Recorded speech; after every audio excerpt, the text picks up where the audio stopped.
ছোট থেকেই ঘরবাড়ি পরিষ্কার রাখা আমাদের অভ্যাস। তবে ছোটবেলায় খুব একটা ভালোভাবে সেসব কাজ করতে পারতাম না, তাই মায়ের কাছে বকাও খেয়েছি। মা সবসময় শিখিয়েছিল নিজের কাজ নিজে করা। আমি আমার দাদা ছোট থেকেই জানো তো নিজেদের জামা কাপড় নিজেরাই কাচতাম। তখন তো এত ওয়াশিং মেশিন ছিল না। জামা কাপড় গুছিয়ে রাখা, আলমারি পরিষ্কার রাখা, জায়গার জিনিস জায়গায় রাখা, এইগুলো ছোট থেকে শিখিয়েছিল বলে মা এখন অনেক সুবিধা হয়। এখন নিজের সংসারে যখন সবটা গুছিয়ে করি তখন বেশ ভালোও লাগে। আর এখন তো বলতে পারো এটা একটা অভ্যাস হয়ে গেছে।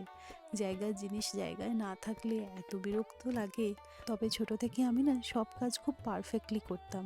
কোনো কাজটা ওই যা হোক তা হোকভাবে করতে আমার একদম ভালো লাগতো না। আর এই যে হোম ডেকোরেশন তোমরা দেখো, সেগুলো কিন্তু পুরোটাই নিজের থেকে ধীরে ধীরে এসেছে বিয়ের ৮ বছরে।